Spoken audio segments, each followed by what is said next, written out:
You have forgotten kung sino ang amo nyo. Ang kinikilala nyong amo, si Bongbong Marcos. Yung commander-in-chief nyo na palpak, na hindi na alam ang ginagawa. At ang tumatayong commander-in-chief nyo ngayon, si Romualdez.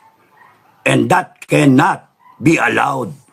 We will not allow that. We will not allow that. Romualdez, babala, huwag kang pupunta doon sa Leyte. Huwag kang pupunta doon, kumpanya. Huwag kang pupunta. Galit yung mga tao sa'yo. Pabili-bili ka pa, may pahongkong-hongko ka pa na binabayaran yung mga tao. Huwag kang pupunta doon. Galit ang mga tao sa'yo doon. Huwag kang pupunta. Mababastos ka lang. At kahit saan parte sa Mindanao, huwag kang pupunta. Abangan ka ng mga tao ron, galit ang mga tao. Pinipigilan namin sila. At yung mga FGF dyan sa Congress, pwede ba sumunod kayo sa akin? Huwag na huwag ninyong lalasunin ang mga congressmen dyan. Ha? Sinabi ko na. Marami kasing humingi sa akin ng permiso eh. Sir, lasunin na lang namin, mga putang ina. Hindi. Huwag. Hayaan nyo sila. Hayaan nyo yung taong bayan ang mag-decide. Hayaan nyo yung taong bayan ang lumiti sa kanila. Lalasunin nyo, di nakawala yung mga putang ano niyan. Makakatakas, punta na impyerno. Kaya yung mga FGF dyan sa Congress, hinay-hinay lang kayo. Wala akong sinasabi sa inyo. Huwag na huwag kayong kikilos dyan. Alam ko galit kayo, gigil na kayo. Huwag na huwag nyo susunugin yung Congress. Ha? Huwag na huwag nyo susunugin yung Congress. Itong mga tukmoy na to, hindi alam yung nangyayari. Hindi alam. Babanatan nyo pa kami. Ha? Babanatan nyo kami. Kung hindi nyo tinigil yung panghaharas sa amin, sasamain kayong lahat. Ha? Lalabas talaga kami. Kami para sa taong bayan, kami para sa Pilipinas. Lalabas kami. Kung gusto nyo ng gulo, sige, magkagulo tayo. Matira matibay, busan tayo. Makinig kayo kay Lacson. Sir, idol kita. Kaya nga lang, may problema ka sa akin dahil dun sa Resolution 10 eh. Pero tama yung humihingi ka ng hinahon, humihingi ka ng ceasefire. Kasi this is very explosive. This will turn into a blood war. Putang ina. 2024, magsi-civil war tayo. 2025. Why? Because of these stupid asses na politicians. Ha? Na walang pakialam kung ano mangyari sa Pilipinas. Nakaw ng nakaw. Ayaw explain. Ang gusto lang ng taong bayan na gusto ninyong supilin at gagamitan ninyo ng batas, ng konstitusyon, ay gusto nyong putang ina. Ayaw nyong magpaliwanag. Kaya,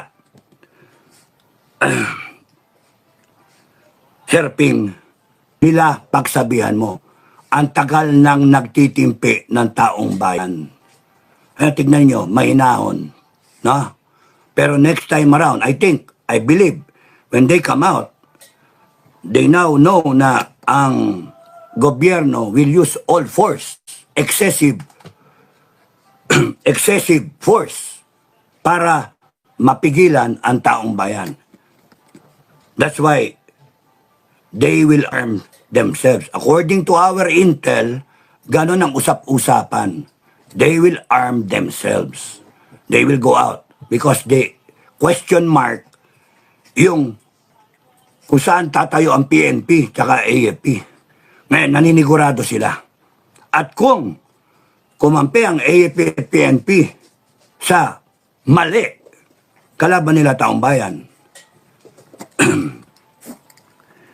Yun yung akin. Pigilan hanggang mapipigilan. Pero kung ang administrasyon na to ay hibang na hibang sa kapangyarihan, wala. All you have to do is give the people time. Explain to them. Sana punta yung pera. Putangin ninyo, tigilan ninyo yung quadcom na yan. Tigilan nyo. Susunugin nila yung Congress eh. Yung problema nyo eh. Because Congress is a symbol of your abuse of power. Congress is a symbol of corruption. Congress is a symbol of contempt, yes or no, yes or no. Putang ina nyo. Kayo, hindi na pwedeng palakpasin ng taong bayan yan. Ay, only, I'm 63. And never have I experienced, even the father of Bongbong Marcos, na ganyang kasama ang gobyerno. Nagmarsyalo noon, oo, pero hindi ganito. Grabing pagnanakaw, garapalan. Tangina ninyo. Binenta ninyo taong bayan, binenta ninyo ang future ng bansa, 119 million Filipinos. And it has to stop. Ipaliwanag ninyo. Gusto nyo tanggalin ang mga Duterte, ipaliwanag ninyo. Paliwanag ninyo. Kung saan napunta yung pera ng taong bayan.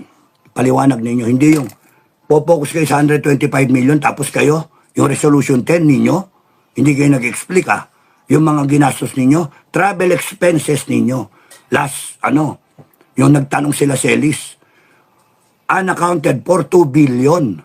2 billion travel expenses na kinonvert ninyo sa ayuda o sa PI, na? Para baguhin yung konstitusyon. O nag-cash gift kayo ng 2 milyon kada isang congressman. Putang ina ninyo. Magpapasko na naman.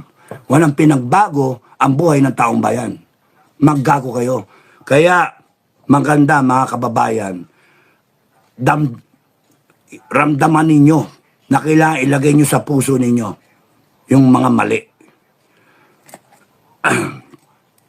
Hindi tama yung ginagawa na yan. Anong organize? No more organization. No more. Next time, we show our full force. Tanginang yan. Kayo pa matapang, putang ina nyo. Kayo pa nasa katwiran. Panay kayo, pinahiram lang sa inyo yung kapangyarihan ng taong bayan, kayong mag-aasta ngayon ng makapangyarihan, mga putang ina nyo.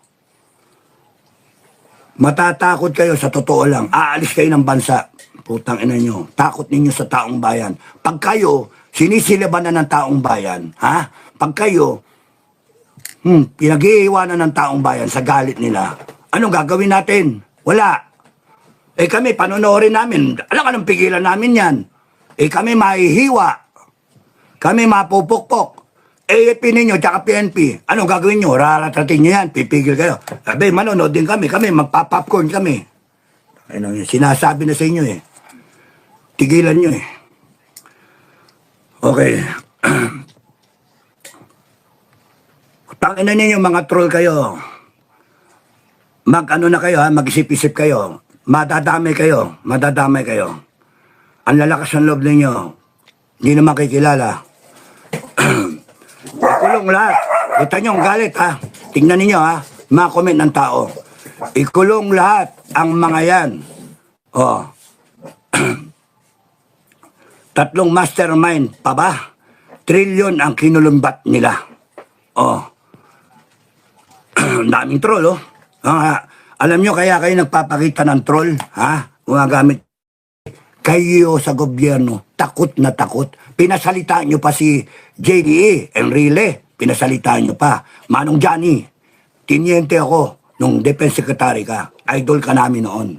Kaya, ganun ka na lang. Ganun ka na lang.